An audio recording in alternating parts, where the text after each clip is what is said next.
नमस्कार दोस्तों, स्वागत है आपका जरधारी क्लासेस में। अगर आप उत्तराखंड की प्रतियोगी परीक्षाओं की तैयारी कर रहे हैं तो ये सीरीज आपके लिए बेहद महत्वपूर्ण है। आज की इस क्लास में हम गढ़वाल का पंवार वंश का पार्ट 1 से संबंधित महत्वपूर्ण नवीनतम पैटर्न पर आधारित एमसीक्यूज हल करने वाले हैं, जो आने वाली UK triple S C, UKPSC की परीक्षाओं के लिए बेहद महत्वपूर्ण होने वाले हैं। वीडियो के अंत में आपसे एक महत्वपूर्ण प्रश्न पूछा जाएगा, इसलिए वीडियो को पूरा देखें और उसका उत्तर आप कमेंट में दें। एक छोटी सी जानकारी दे दूं, अगर आप जरधारी क्लासेस के ई बुक नोट्स चाहते हैं तो विजिट करें jardhari-classes.in और टेस्ट सीरीज, क्लास नोट्स और वीडियो कोर्सेज के लिए जरधारी क्लासेस ऐप जरूर ज्वाइन करें। लिंक आपको डिस्क्रिप्शन और कमेंट सेक्शन में मिल जाएगा। तो चलिए शुरू करते हैं आज की क्लास। क्वेश्चन नंबर 1 है, पंवार शासक सोनपाल के संदर्भ में निम्नलिखित में से कौन सा कथन सही नहीं है। तो यहाँ पर पंवार शासक सोनपाल के बारे में बात हो रही है और हमें बताना है कौन सा कथन सही नहीं है। पहला है, सोनपाल पंवार वंश का 24वां राजा था और उसे सुवर्णपाल के नाम से भी जाना जाता। तो ये तो पहला कथन सही है। बी है, इसने खस राजाओं को हराकर भिलंग घाटी में अपनी राजधानी बनाई थी। तो ये भी सही है, भिलंग घाटी में इसने राजधानी बनाई थी। सोनपाल ने अपनी राजधानी चांदपुर गढ़ से हटाकर देवलगढ़ स्थानांतरित की। तो यहाँ पर सी गलत है, इसने देवलगढ़ नहीं की बल्कि भिलंग घाटी में स्थानांतरित की थी। जिन शासकों की राजधानी भिलंग घाटी थी वे राजा सोनवंशी कहलाए। तो ये भी सही है, तो सी ऑप्शन इसने यहाँ पर गलत बताया है। डिटेल जान लेते हैं। तो सोनपाल ने जो राजधानी है भिलंग घाटी में बनाई थी और उसके पुत्रों ने राजधानी बांटी, एक भिलंग घाटी और दूसरी रही चांदपुरगढ़। राजधानी को चांदपुरगढ़ से देवलगढ़ स्थानांतरित करने का जो कार्य है वो अजय पाल ने किया था, न कि सोनपाल ने। सोनपाल के समय राजा सोनवंशी कहलाए क्योंकि उन्होंने भिलंग घाटी में राजधानी स्थानांतरित की। तो जिन्होंने भिलंग घाटी में स्थानांतरित की तो वो राजा क्या कहलाए? सोनवंशी कहलाए। क्वेश्चन नंबर 2 है, दो सूचियां दी गई है और हमें सुमेलित करना है। सूची 1 में है शासक का नाम और सूची 2 में है जो क्रमांक है बैकेट की सूची के अनुसार। तो आप देख सकते हैं सोनपाल। सोनपाल कौनसवां शासक था? तो सोनपाल था यहाँ पर 24वां शासक। ये पंवार वंश के शासक है जगतपाल। जगतपाल था 34वां शासक। अजयपाल था 37वां और मानविंदर शाह अंतिम शासक था पंवार वंश का 60वां शासक। तो यहाँ पर आप देख सकते हैं बी ऑप्शन सही जवाब हो जाएगा। तो पंवार वंशावली बैकेट की सूची 1849 के अनुसार ये यहाँ पर जानकारी दी गई है और इसमें मानविंदर शाह अंतिम यानी 60वें राजा था। क्वेश्चन नंबर 3, निम्नलिखित में से कौन सा युग्म सुमेलित नहीं है? तो यहाँ पर हमें बताना है कि सुमेलित इसमें से कौन सा युग्म नहीं है। तो पहला है, रानी कर्णावती देहरादून में कर्णपुर शहर बसाया। तो ये तो जानकारी सही है। बी है, मेदिनी शाह औरंगजेब द्वारा 2000 जात और 1000 सवार की मनसबदारी। तो ये भी सही है। सी है, माधो सिंह भंडारी, इनका रजत अभिलेख रघुनाथ मंदिर से प्राप्त हुआ। ये जानकारी भी सही है। और लोधी रिखोला कुमाऊं अभियान में मुख्य भूमिका निभाई थी। तो ये गलत है, लोधी रिखोला ने नहीं निभाई थी। तो ये क्या है? ये जानकारी गलत है, बल्कि किसने निभाई थी? बनवारी दास ने महत्वपूर्ण भूमिका निभाई थी। तो इसलिए डी ऑप्शन हमारा यहाँ पर गलत जवाब हो जाएगा। डिटेल में जान लेते हैं। महिपत शाह के शासनकाल में नीति घाटी के उत्तरी भाग में स्थित दापा के गढ़पतियों ने आक्रमण किया और महिपत शाह ने अपने सेनापति लोधी रिखोला के साथ दापा पर आक्रमण कर दापा पर अधिकार किया था। कुमाऊं अभियान में महिपत शाह के सेनापति बनवारी दास की महत्वपूर्ण भूमिका बताई गई है। तो बनवारी दास ने जो कुमाऊं अभियान है यहाँ पर महत्वपूर्ण भूमिका निभाई थी। मेदिनी शाह को औरंगजेब ने मनसबदारी दी थी और माधो सिंह भंडारी का जो रजत अभिलेख है रघुनाथ मंदिर देवप्रयाग से प्राप्त होता है, जिसमें उनकी पत्नी मथुरा बोरानी व उनके द्वितीय पुत्र गजय सिंह व पौत्र अमर सिंह का उल्लेख मिलता है। क्वेश्चन नंबर 4 है, नरेंद्र शाह को गढ़वाल का शेरशाह सूरी किस विशिष्ट कार्य के कारण कहा जाता है? तो नरेंद्र शाह को गढ़वाल का शेरशाह सूरी कहा जाता है किसके लिए? क्योंकि इसने राज्य में व्यापक सड़क निर्माण कार्य कराए थे। तो इसलिए इस काम के लिए इसे शेरशाह सूरी कहा जाता है गढ़वाल का। उपाधि का कारण क्या है? तो नरेंद्र शाह ने अपने शासनकाल में टिहरी रियासत के भीतर सड़कों का व्यापक प्रसार किया और उनके निर्माण कार्य करवाए। इसी आधार पर उसे गढ़वाल का शेरशाह सूरी कहा जाता है। अन्य उपाधियां जो नरेंद्र शाह को मिली है, ब्रिटिश सरकार द्वारा अलंकारी व लेफ्टिनेंट की उपाधि दी गई।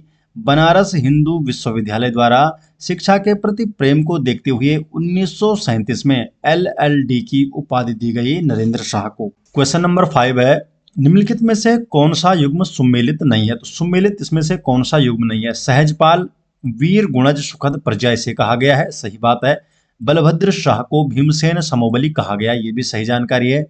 मान शाह को गर्व भंजन, देखिए मान शाह को गर्भ भंजन नहीं कहा गया है, तो ये वाला जो सी ऑप्शन है यही हमारा गलत हो जाएगा। गर्भ भंजन तो किसे कहा गया है? महिपत शाह को कहा गया है, गर्भ भंजन मान शाह को नहीं। महिपत शाह अक्खड़ राजा, तो महिपत शाह को अक्खड़ राजा भी कहा गया, तो ये भी सही जानकारी है। ठीक है, तो यहाँ पर हमें देख सकते हैं कि सी ऑप्शन हमारा यहाँ पर गलत है, ये सुमेलित नहीं है। पंवार वंश के 44वें शासक मान शाह को बहुगुणा वंशावली में बद्री सावतरण और मनोदया काव्य में भीम के समान शौर्यवान कहा गया है, न कि गर्भभंजन। गर्भभंजन की उपाधि किसे दी गई है? महिपत शाह, जो कि 46वें शासक थे। सहजपाल को वंशावली में वीर गुणज सुखद प्रजा कहा गया है। कवि देवराज ने बलभद्र शाह को भीमसेन समोबली कहा और मुगल इतिहास में महिपत शाह को अक्खड़ राजा कहा गया है। महिपत शाह को अक्खड़ राजा मुगल इतिहास में क्यों कहा गया है, इसके बारे में आप कमेंट बॉक्स में हमें जरूर बताएंगे। क्वेश्चन नंबर 6, पंवार वंश की मुद्राओं और अभिलेखों के संबंध में निम्न कथनों पर विचार कीजिए। तो यहाँ पर 3 कथन दिए गए हैं और हमें बताना है इनमें से कौन सा कथन यहाँ पर सत्य है। पहला है कि लखन देव की ताम्र मुद्रा पुराना दरबार संग्रहालय टिहरी से प्राप्त हुई है, तो पहली जानकारी तो सही है, पहला कथन। दूसरा कथन क्या है? जगतपाल के 1455 ईस्वी के ताम्रपत्र में उसे रजवार कहा गया है, तो ये भी सही जानकारी है। तीसरा है अनंतपाल द्वितीय का शिलालेख 1335 ईस्वी में धारशिला गांव से प्राप्त हुआ है, तो तीनों ही यहाँ पर क्या है? ये सही है, तो इसलिए यहाँ पर डी ऑप्शन हो जाएगा। 1, 2 और 3 तीनों ही कथन यहाँ पर सही है। लखनदेव जो कि 28वां राजा था, इसकी ताम्र मुद्रा मिली, जिससे वह अपनी मुद्रा चलाने वाला प्रथम शासक सिद्ध होता है। तो पहला शासक था पंवार वंश का जिसकी स्वयं की मुद्रा थी, स्वयं मुद्रा चलाने जो पहला शासक था, तो ये पहली जानकारी मिलती है। जगतपाल ये 34वां राजा था, इसके देवप्रयाग ताम्रपत्र 1455 ईस्वी के उसे रजवार प्रभुत्व संपन्न, रजवार अर्थात जो प्रभुत्व संपन्न राजा होता उसे रजवार कहा जाता, तो रजवार कहा गया है जगतपाल को। अनंतपाल द्वितीय ये 29वां राजा था और 1335 ईस्वी का शिलालेख मिलता है मंदाकिनी घाटी के धारशिला गांव से, तो धारशिला गांव से इसका शिलालेख मिलता है। क्वेश्चन नंबर 7, 2 सूचियां दी गई है और हमें यहाँ पर मिलान करना है। सूची 1 है, यहाँ पर है अपनी मुद्रा चलाने वाला प्रथम शासक कौन था? तो अपनी मुद्रा चलाने वाला प्रथम शासक कौन था? लखन देव या लक्षण देव भी से वहां पर कहा गया है। दूसरे बी है यहाँ पर रजवार की उपाधि किसने ली?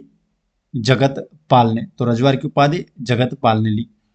खस राजाओं का दमन ये किसने किया? सोनपाल ने। और भानु प्रताप का जो दामाद कौन था? कनकपाल था। पहला राजा कनकपाल, भानु प्रताप का दामाद, जिसने पंवार वंश की यहाँ पर स्थापना की थी। तो यहाँ पर आप देख सकते हैं पहला ऑप्शन हमारा सही जवाब हो जाएगा। लखनदेव की ताम्र मुद्रा मिली जो उसे अपनी मुद्रा चलाने वाले प्रथम शासक सिद्ध करता है। देवप्रयाग के रघुनाथ मंदिर में जगतपाल का ताम्रपत्र 1455 ईस्वी का प्राप्त हुआ और इस ताम्रपत्र में इसने खुद को रजवार कहा है। सोनपाल जो कि स्वर्णपाल के नाम से भी जाना जाता है, इसने खस राजाओं को हराया था और विलियम्स के अनुसार इसने भिलंग घाटी में अपनी राजधानी बनाई। जिन शासकों की राजधानी भिलंग घाटी थी वे राजा सोनवंशी कहलाए। चांदपुरगढ़ के शासक भानु प्रताप ने अपनी पुत्री का विवाह कनकपाल से किया और कनकपाल को परमार वंश का संस्थापक माना जाता है। तो भानु प्रताप ने अपनी पुत्री का विवाह किया था कनकपाल से और यहीं से परमार वंश की शुरुआत होती है।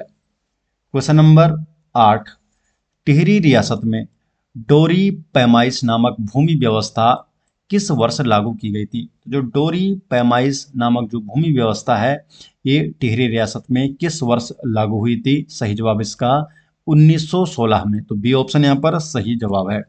तो डोरी पैमाइश ये वर्ष 1916 में नरेंद्र शाह द्वारा राज्य में नई भूमि व्यवस्था लागू की गई, जिसे स्थानीय भाषा में डोरी पैमाइश नाम दिया गया। सीमा निर्धारण की बात करें तो इस वर्ष 1916 में टिहरी राज्य की सीमा का निर्धारण मुनि की रेती तथा टिहरी देहरादून के बीच बहने वाली चंद्रभागा नदी द्वारा किया गया था। ये भी 1916 में ही था। अन्य चीज 1916 में क्या हुई थी? विवाह हुआ था नरेंद्र शाह का। इसका विवाह हुआ था क्यूंठल की राजकुमारी कमलेंदुमती और इंदुमती के साथ। नरेंद्र शाह का विवाह भी 1916 में हुआ। 1916 में यहाँ पर तीन मुख्य चीजें होती है परमार वंश में। क्वेश्चन नंबर 9, निम्नलिखित में से कौन सा युग्म सुमेलित नहीं है? तो यहां पर हमें देखना है कि सुमेलित इसमें से कौन सा नहीं है। सहजपाल परमार वंश का 42वां शासक था, सही जानकारी है। बलभद्र शाह शाह की उपाधि धारण करने वाला पहला शासक है, ये भी सही है। श्याम शाह इनके बाद इनका पुत्र शासक बना, तो यहाँ पर ये जानकारी गलत है। श्याम शाह का कोई भी पुत्र नहीं था, ये निसंतान थे, तो इसके बाद इनका पुत्र शासक नहीं बना था। और डी है पृथ्वीपति शाह 1640 में वयस्क होने पर राजभार संभाला, तो ये भी सही जानकारी है। तो केवल सी हमारे यहाँ पर गलत है, तो इसलिए हमारा जो सही जवाब है वो ऑप्शन नंबर सी हो जाएगा। श्याम शाह निसंतान थे, इसलिए उनके पश्चात उनके चाचा महिपत शाह शासक बने। सहजपाल 42वें शासक थे और बलभद्र शाह को शाह उपाधि धारण करने वाले ये पहले शासक थे। पृथ्वीपति शाह 7 वर्ष की उम्र में गद्दी पर बैठे थे और पृथ्वीपति शाह को रानी कर्णावती का संरक्षण प्राप्त था, लेकिन वयस्क होने पर 1640 में उन्हें पूर्ण राजभार संभाला। क्वेश्चन नंबर 10, निम्नलिखित में से कौन सा युग्म सुमेलित नहीं है? तो सुमेलित इसमें से कौन सा युग्म नहीं है? सहजपाल का प्रथम अभिलेख प्राप्त होता है 1548 ईस्वी में, सही जवाब है। श्याम शाह को आगरा में जहांगीर द्वारा उपहार 1621 में दिया गया, ये जानकारी भी सही है। केशवराय मठ का निर्माण 1625 ईस्वी में होता है, ये भी जानकारी सही है। पुर्तगाली यात्री एंड्रोड का आगमन होता है 1635 में, तो ये यहाँ पर गलत जानकारी। 1635 में नहीं होता है, बल्कि 1624 में वो यहाँ पर आगमन हुआ इसका। पुर्तगाली यात्री जेसुएट पादरी जो था एंड्रोट, ये श्याम शाह के शासनकाल में 1624 ईस्वी में गढ़वाल आया था। ठीक है, तो ये कब आया था? 1624 में। 1635 की बात करें तो मुगल बादशाह शाहजहां के सेनापति नवाजत खान ने दून घाटी पर हमला किया और गढ़वाल की संरक्षिका जो महारानी कर्णावती थी उस समय, इन्होंने अपने सूझबूझ और साहस से मुगल सैनिकों को पकड़कर उनके नाक काट दिए और इस घटना के बाद उनका नाम हुआ नाकटी रानी। तो नाकटी रानी से ये प्रसिद्ध हुई थी। सहजपाल के शासनकाल के 5 अभिलेख देवप्रयाग के रघुनाथ मंदिर से प्राप्त हुए। प्रथम अभिलेख हुआ 1548 ईस्वी में, जबकि अंतिम अभिलेख की बात करें तो 1573 ईस्वी का है। तो पहला जो अभिलेख है 1548 का है और अंतिम अभिलेख 5वां 1573 का है। जहांगीरनामा में श्याम शाह का विवरण मिलता है तुजुक ए जहांगीरी नाम से, और जहांगीरनामा के अनुसार जहांगीर ने आगरा में श्याम शाह को अप्रैल 1621 को एक घोड़ा और एक हाथी उपहार स्वरूप भेंट दिया था। 1625 की बात करें तो इस समय श्याम शाह के शासनकाल में उसके चाचा महिपत शाह ने श्रीनगर में केशवराय मठ का निर्माण कराया था। तो दोस्तों यहाँ पर मैं आपको डिटेल भी जानकारी बता रहा हूँ जिससे आपको समझने में आसानी होगी। क्वेश्चन नंबर 11 है, अजयपाल के संदर्भ में सही कथन का चयन कीजिए। तो यहाँ पर 4 कथन है और सही कथन हमें यहाँ पर बताना है। पहला है, अजयपाल ने अपनी राजधानी देवलगढ़ से 1512 ईस्वी में चांदपुरगढ़ स्थानांतरित की। तो देखिए, इसने देवलगढ़ से चांदपुरगढ़ नहीं, बल्कि इसने क्या किया, चांदपुरगढ़ से देवलगढ़ और फिर इसने श्रीनगर में स्थानांतरित किया। तो पहला कथन तो हो गया गलत। दूसरा है, अजयपाल का समकालीन चंद शासक कीर्तिचंद था। तो ये जानकारी सही है, और जिसने अजयपाल को युद्ध में हराया, तो ये भी बात सही है। तो इसलिए बी ऑप्शन तो सही जानकारी, तो बी वाला ही कथन सही है। बाकी तो गलत होंगे फिर। सी है सांवरी सांवरी ग्रंथ में अजयपाल को गढ़वाल का नेपोलियन कहा गया है, तो ये भी गलत है, नेपोलियन नहीं कहा गया बल्कि आदिनाथ कहा गया है। और चौथा है कि अजयपाल ने अंत समय में बौद्ध धर्म अपना लिया था, इसलिए उसकी तुलना अशोक से की गई है। देखिए अजयपाल की तुलना अशोक से की गई, ये बात तो सही है, लेकिन इसने अंत समय में बौद्ध धर्म नहीं बल्कि गोरखनाथ पंथ अपनाया था, और इसीलिए इसकी तुलना अशोक से की जाती है। तो इसलिए ये यहाँ पर भी डी वाला कथन भी गलत है, सी भी गलत है, केवल यहाँ पर बी वाली जो जानकारी है ये पूरी तरह से सही है।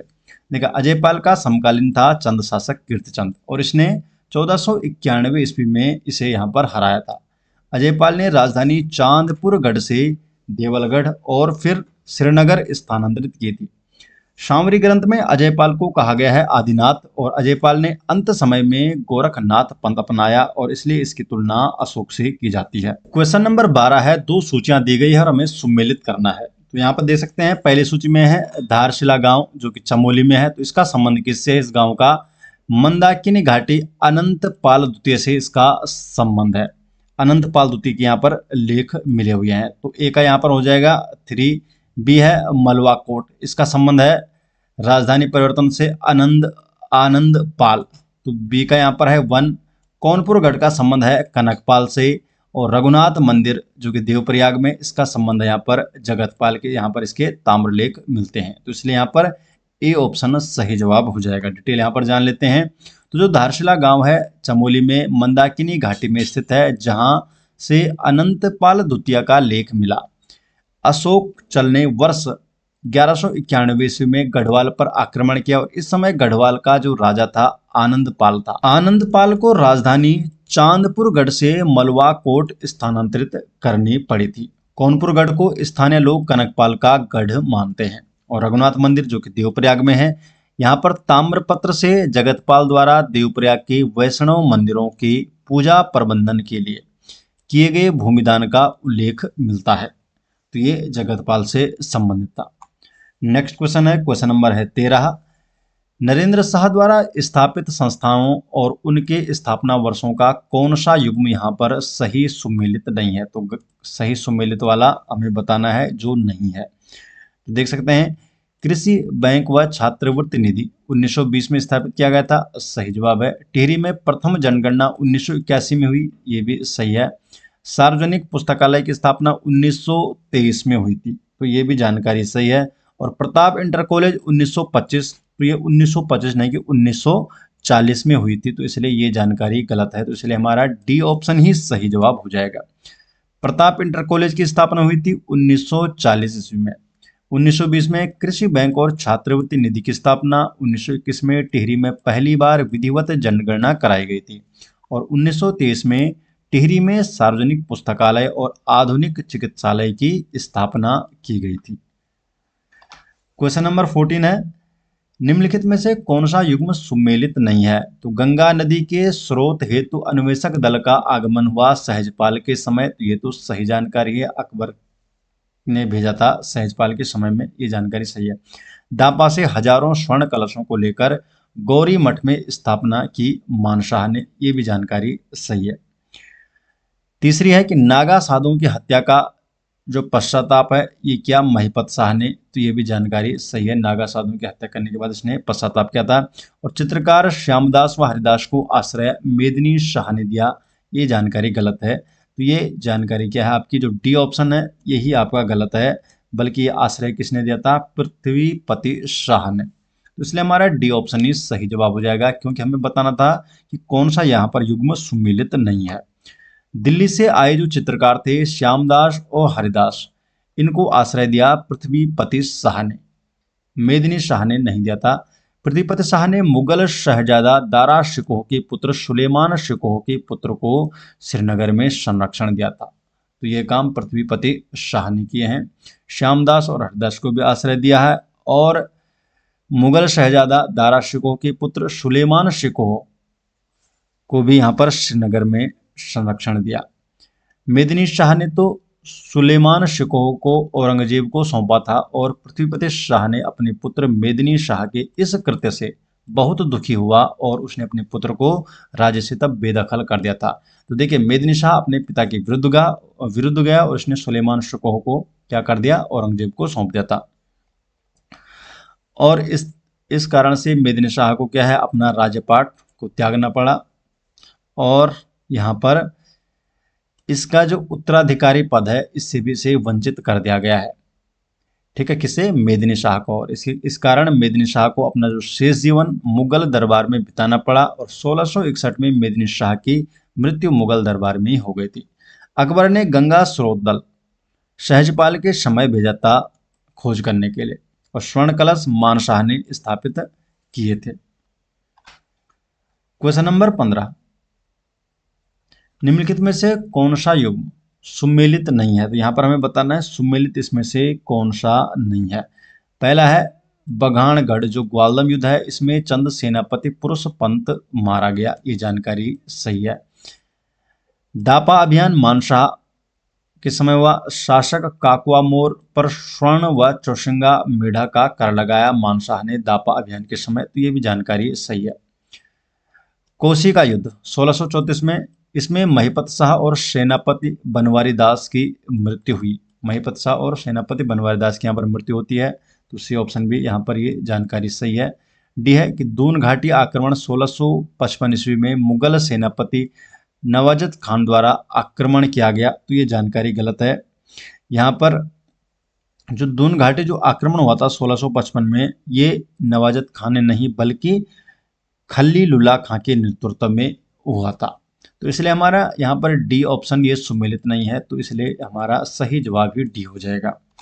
डिटेल में जान लेते हैं कि वर्ष 1655 ईस्वी में नवाजत खान ने नहीं बल्कि खलीलुल्लाह खां के नेतृत्व में मुगल सेना ने गढ़वाल राज्य पर आक्रमण कर दिया, और मुगल सेना ने दून क्षेत्र में खूब लूटपाट की तथा चतुर्भुज चौहान नाम के एक व्यक्ति को दून क्षेत्र सौंपकर वापस चले गए। इस समय पृथ्वीपति शाह का शासन था, तो पृथ्वीपति का शासन था इस समय 1655 में। मानशाह ने जो दापा तिब्बत के शासक काकुआ मोर पर आक्रमण किया, और इसने दापा शासक को प्रतिवर्ष सोना तथा 4 सिंग वाला मेढ़ा देने हेतु प्रतिबद्ध किया था। नवाजत खान ने आक्रमण 1635 इसमें यहाँ पर ना है, तो नवाजत खान ने आक्रमण 1635 ईस्वी में किया था, जिसमें रानी कर्णावती ने मुगल सैनिकों की नाक कटवा दी थी। ग्वालदम युद्ध में पुरुष पंत मारा गया था।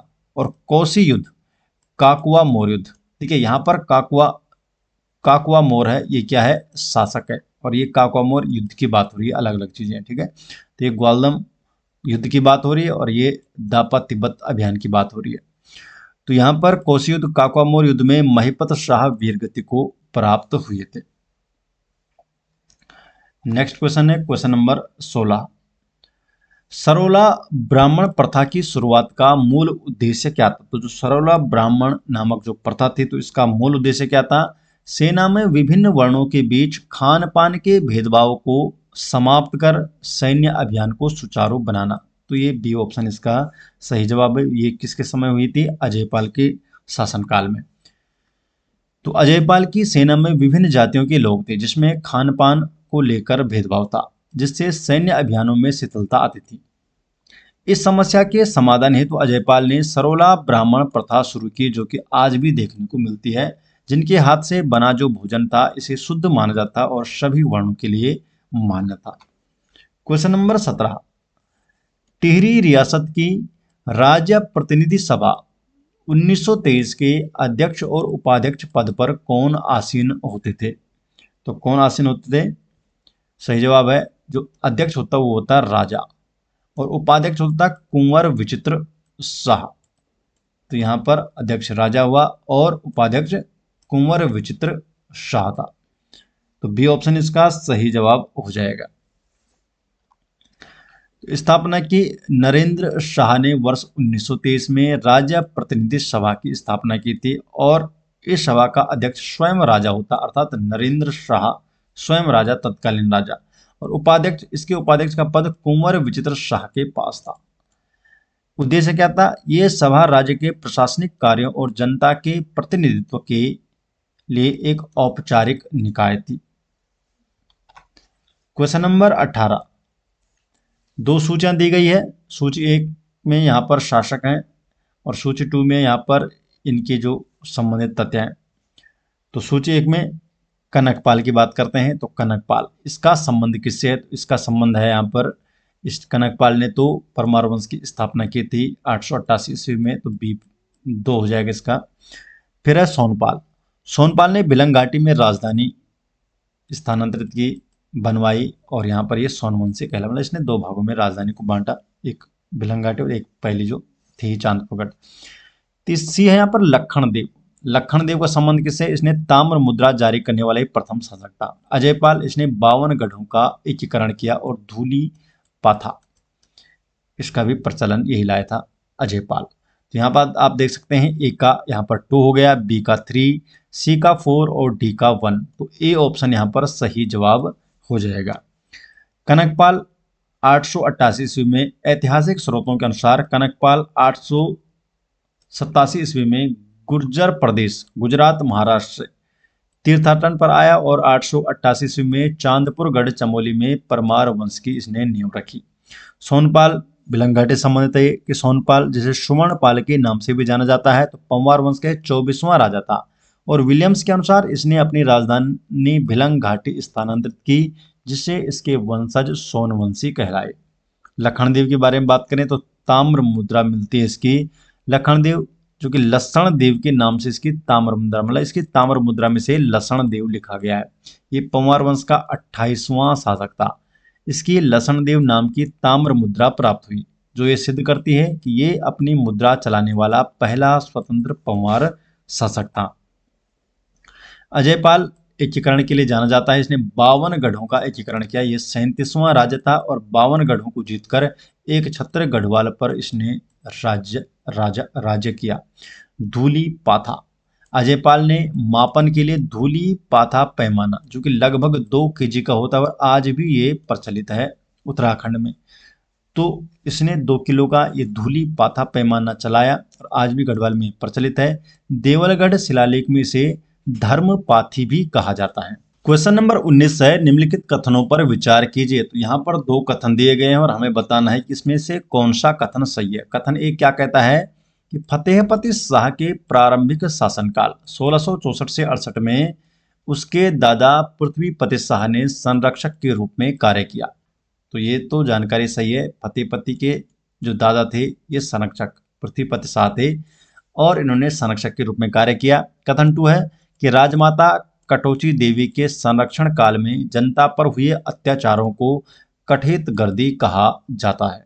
तो दोनों ही कथन सही है, तो इसलिए यहाँ पर सी ऑप्शन हो जाएगा। 1 और 2 दोनों ही कथन सही है। तो कथन 1 के बारे में बात करें तो फतेहपति शाह 1664 ईस्वी में मात्र 12 वर्ष की आयु में गद्दी पर बैठता है। फतेहपति शाह क्योंकि वो अल्पवयस्क था, इसलिए 1664 से 1668 में उसके दादा पृथ्वीपति शाह ने उसके संरक्षण के रूप में शासन का कार्यभार संभाला। पृथ्वीपति शाह का जो पुत्र था वो था मेदिनी शाह और इसने औरंगजेब के कोप से बचने के लिए अपने पिता पृथ्वीपति शाह के विरुद्ध षड्यंत्र रचा और राज सत्ता हासिल कर ली। और साथ ही इसने सुलेमान शिकोह को औरंगजेब को सौंप दिया और इस कृत्य से इसके पिता पृथ्वीपति शाह बहुत दुखी हुए और उसने अपने पुत्र को राज्य से बेदखल कर दिया और उत्तराधिकारी पद से भी इसने वंचित कर दिया, जिसके कारण मेदिनी शाह को अपना शेष जीवन जो मुगल दरबार में बिताना पड़ा। और 1661 में मेदिनी शाह की मृत्यु भी कहाँ हुई? मुगल दरबार में हुई। तो जो मेदिनी शाह था उसे तो राजपाट छूट गया था, इसलिए फतेहपति शाह ने फिर अपने नाती को, पौत्र को यहाँ पर गद्दी पर बिठाया और किसको? फतेहपति शाह को, और उसका संरक्षक के रूप में इसने यहाँ पर कार्यभार संभाला। कथन 2 की बात करें, पृथ्वीपति शाह के बाद फतेहपति शाह की संरक्षिका राजमाता कटुची देवी बनी। तो पृथ्वीपति शाह के बाद संरक्षिका कौन बनी? राजमाता कटुची देवी। और इन्हीं के संरक्षण काल में हरक सिंह कटोच के 5 पुत्रों का प्रभाव बढ़ा और उन्होंने जनता का शोषण किया, कई अनुचित कर लगाए और अत्याचार किए। इतिहास में उनके द्वारा किए गए कुशासन को ही कठेत गर्दी के नाम से जाना जाता है और किसके समय हुआ? राजमाता कटुची देवी के संरक्षण में हरक सिंह कटोच के 5 पुत्रों ने यहाँ पर जनता का शोषण किया, जिसे कठित गर्दी के नाम से जाना जाता है। क्वेश्चन नंबर 20, निम्नलिखित में से कौन सा युग्म सुमेलित नहीं है? तो हमें सुमेलित नहीं है बताना है। पहला है मानपुर नगर बसाया है मानशाह ने, ये जानकारी सही है। शमशाही बागानी का निर्माण श्याम शाह ने किया है, जानकारी सही है। मलेथा की कुल का निर्माण माधव सिंह भंडारी ने किया, ये भी जानकारी सही है। केशोराय मठ, इसका जो निर्माण है पृथ्वीपति शाह ने की है, तो ये जानकारी गलत है। ये पृथ्वीपति शाह ने नहीं की, बल्कि महिपत शाह ने की है। तो इसलिए डी ऑप्शन ही हमारा सही जवाब होगा, क्योंकि ये जानकारी गलत है, यहाँ पर सुमेलित नहीं है। केशवराय मठ मंदिर का जो निर्माण है 1625 ईस्वी में महिपत शाह ने श्याम शाह के शासनकाल में करवाया था। पृथ्वीपति शाह ने पृथ्वीपुर नगर बसाया था। अगर पृथ्वीपति शाह की बात करें तो उसने क्या किया? पृथ्वीपुर नगर बसाया था। मानशाह ने मानपुर और श्याम शाह ने श्रीनगर में शमशाही बागानी का निर्माण कराया था। क्वेश्चन नंबर 21, वीर तुम जीत हम हारे, ये उक्ति किस ऐतिहासिक घटना से संबंधित है? कि वीर तुम जीत हम हारे, तो किससे संबंधित है? अजयपाल द्वारा उप्पूगढ़ के गणपति कप्पू चौहान की हत्या के संदर्भ में ये यहाँ पर ये जो उक्ति है ये प्रचलित है कि वीर तुम जीत हम हारे। तो बी ऑप्शन हमारा यहाँ पर सही जवाब है। अजयपाल ने जब उप्पूगढ़ को जीता तो वहां के गणपति थे कप्पू चौहान, और इन्होंने अधीनता स्वीकार नहीं की और अंततः उनकी हत्या कर दी गई। कप्पू चौहान की वीरता से प्रभावित होकर एक घटना के संदर्भ में ये उक्ति है कि वीर तुम जीत हम हारे, ये प्रसिद्ध है। वीर कप्पू चौहान का कथन था कि मैं पशुओं में सिंह और पक्षियों में गरुड़ की तरह हूं। अजयपाल और कप्पू चौहान की वीर गाथा गढ़ पवाड़ा में मिलती है, जिसका उल्लेख तारादत्त गैरोला ने किया है। क्वेश्चन नंबर 22, नरेंद्रनगर की स्थापना और उसे राजधानी बनाने के संबंध में सही घटनाक्रम क्या है? तो सही घटनाक्रम इसमें क्या है? तो सही घटनाक्रम है, स्थापना होती है 1921 में, राजभवन पूर्ण होता है 1924 में, और ग्रीष्मकालीन राजधानी बनती है ये 1925 में। तो ये ऑप्शन इसका सही जवाब है, यही इसका सही घटनाक्रम है। तो देखिए जो नरेंद्र नगर है इसकी स्थापना नरेंद्र शाह ने की, 1921 ईस्वी में इसकी स्थापना की गई थी। यहाँ पर एक भव्य राजभवन बनाया गया जिसका निर्माण कार्य 1924 में पूरा हुआ, और फिर इसे 1925 में टिहरी रियासत की ग्रीष्मकालीन राजधानी घोषित किया गया।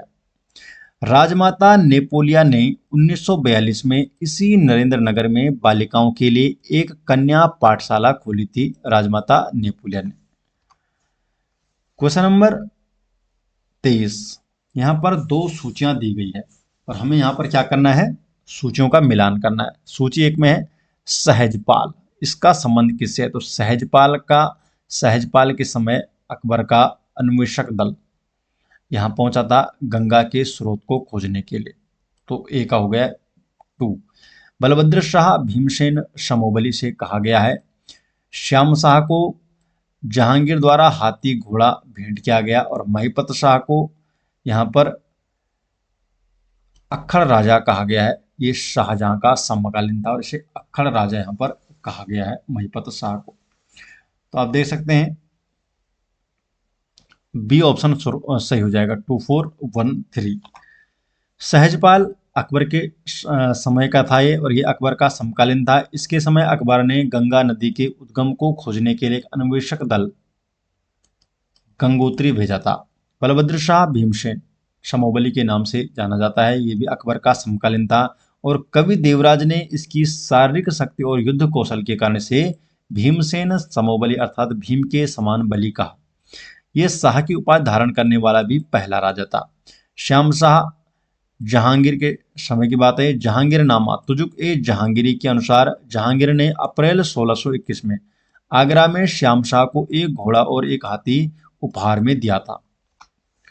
महिपत शाह अक्खड़ राजा के नाम से इसे जाना जाता है। ये शाहजहां का समकालीन था और मुगल इतिहासकारों ने इसे अक्खड़ राजा कहा क्योंकि इसने मुगल दरबार की परवाह नहीं की थी, इसलिए इसे अक्खड़ राजा कहा गया है।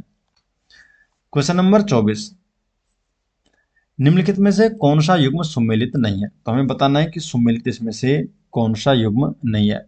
मनोदया काव्य में मानशाह को राजनीति चतुर कहा गया है। तो देखिए, मनोदया काव्य में राजनीति चतुर मानशाह को तो नहीं कहा गया है, बल्कि किसे कहा गया है, सहजपाल को कहा गया है। तो इसलिए हमारा पहला ही कथन सुमेलित नहीं है, तो ये ऑप्शन हमारा सही जवाब हो जाएगा। आगे एक बात करें, the early travel in India में विलियम फिंच द्वारा मानशाह का विवरण किया गया है, तो ये जानकारी भी सही है। जहांगीरनामा में श्याम शाह को घोड़ा व हाथी भेंट करने का उल्लेख है।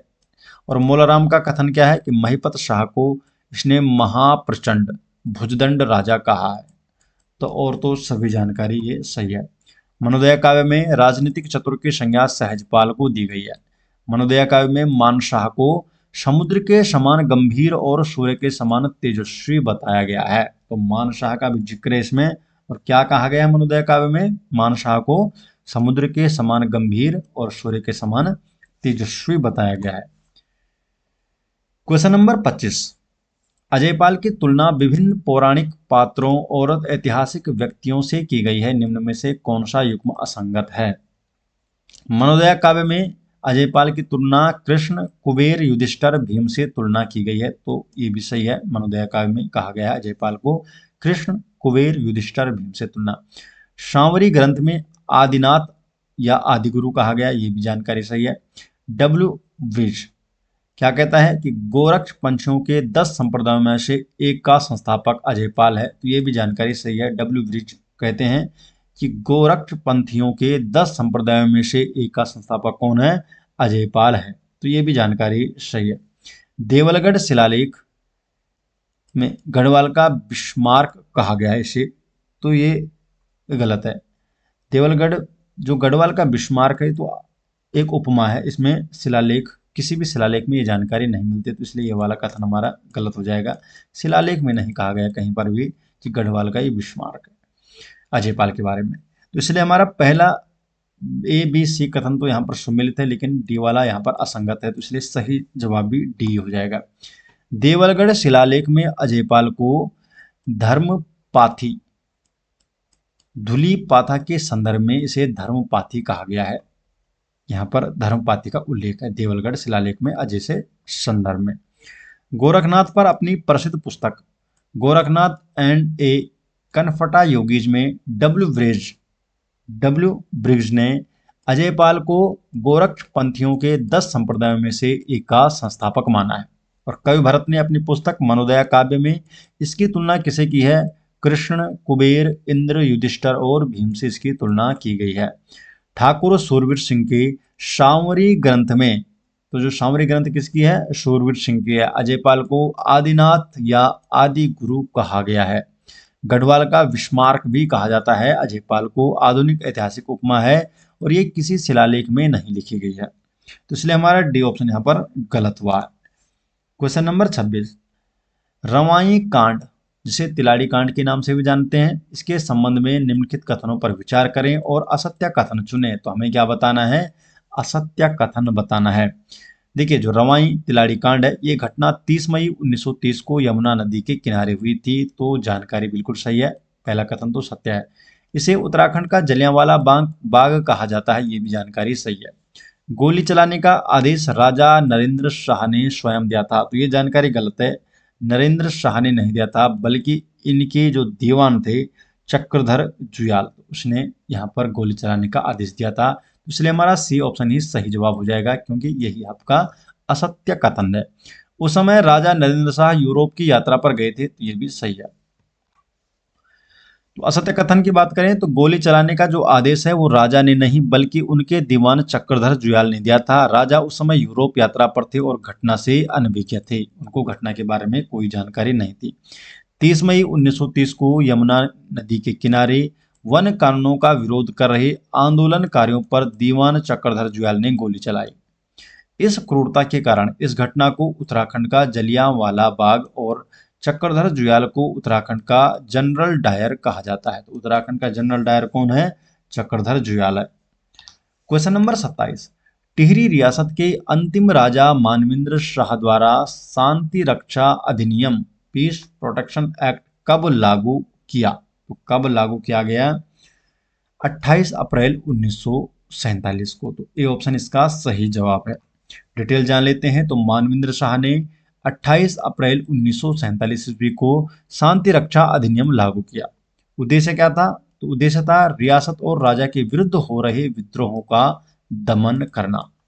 विद्रोह क्या था? इसके शासनकाल में प्रमुख जन आंदोलन शकलाना विद्रोह 1946 से 47 और कीर्तनगर विद्रोह 1948 को हुआ था, और इसी उद्देश्य से यहाँ पर ये लाया गया। शकलाना विद्रोह का नेतृत्व नागेंद्र शकलानी व दौलत राम ने किया था, और शकलानी विद्रोह में नागेंद्र शकलानी और भोलाराम की मृत्यु हुई थी। और 1948 में कीर्तनगर विद्रोह हुआ था, और इस समय विद्रोह में दौलत राम की भी मृत्यु हो गई थी। क्वेश्चन नंबर 28, मानवेंद्र शाह की पत्नी और टिहरी गढ़वाल से उनकी राजनीतिक पारी के संदर्भ में निम्नलिखित कथनों पर विचार करें। तो यहाँ पर दो कथन दिए गए हैं। कमलेंदुमती शाह ने 1962 में टिहरी में नरेंद्र महाविद्यालय की स्थापना की थी। तो ये जानकारी सही है। कमलेंदुमती शाह ने 1962 में टिहरी में नरेंद्र महाविद्यालय की स्थापना की थी। मानवेंद्र शाह 1959 से 2004 तक कुल 8 बार सांसद निर्वाचित हुए। तो ये जानकारी दोनों ही सही है, तो इसलिए यहाँ पर सी ऑप्शन सही जवाब हो जाएगा। 1 और 2 दोनों ही कथन यहाँ पर सही है।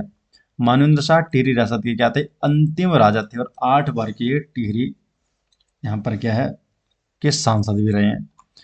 क्वेश्चन नंबर 29, सुदर्शन शाह और ब्रिटिश संबंधों के संदर्भ में निम्नलिखित कथनों पर विचार करें। तो यहाँ पर हमें 4 कथन दिए गए हैं और हमको बताना है इनमें से सही जवाब। तो सुदर्शन शाह ने 1815 में अपनी राजधानी श्रीनगर से टिहरी स्थानांतरित की। तो ये तो पहला कथन सही है। ब्रिटिश पर्यटक मूर क्राफ्ट ने 1820 में सुदर्शन शाह को कलाविदों का शिरोमणि कहा है। तो ये जानकारी भी सही है। दूसरा भी कथन सही है, पहला और दूसरा तो सही है। आगे क्या है?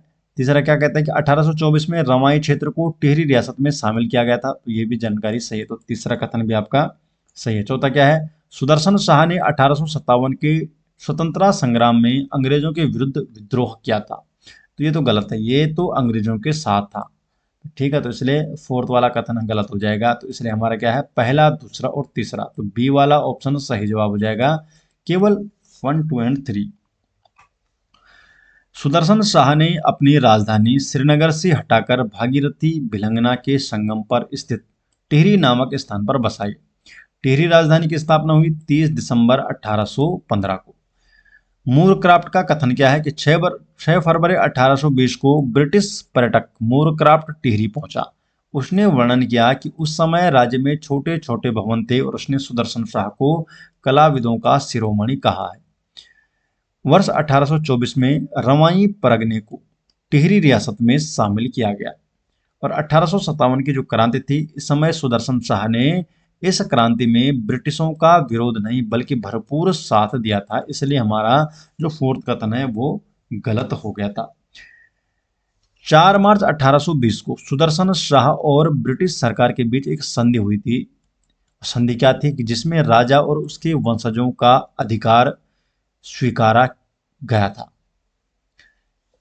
और बदले में राजा ने किसी भी विपत्ति में अंग्रेजों की सहायता करने का वचन दिया था। तो टिहरी का जो टिहरी रियासत का राज्य को अंग्रेजों ने स्वीकार किया कि भाई तुम राजा बने रहो, लेकिन हमारी तुम्हें सहायता करनी है। तो इसलिए उसने यहाँ पर 1857 की क्रांति में अंग्रेजों का भरपूर साथ दिया था। क्वेश्चन नंबर 30 है दोस्तों, और आज का लास्ट क्वेश्चन है, इसका जवाब आपको देना है कमेंट बॉक्स में। निम्नलिखित शासकों को उनके सही काल क्रमानुसार में व्यवस्थित करना है। तो आरोही क्रम में आपने व्यवस्थित करना है। यहाँ पर 4 ऑप्शन दिए गए हैं, सही जवाब आपको कमेंट बॉक्स में देना है। आशा करते हैं आपको वीडियो पसंद आई। वीडियो पसंद आए तो वीडियो को लाइक जरूर कीजिए। अगर आप जरधारी क्लासेस के ई बुक नोट्स चाहते हैं तो आपको विजिट करना होगा jardhariclasses.in। गूगल पे सर्च कीजिए और आप हमारे ई बुक स्टोर पहुंच जाएंगे, जहां पर जरधारी क्लासेस की ई बुक नोट्स आपको देखने को मिल जाएंगे। अगर आप टेस्ट सीरीज, क्लास नोट्स और वीडियो कोर्सेज चाहते हैं तो आप हमारा जरधारी क्लासेस ऐप डाउनलोड जरूर कीजिए।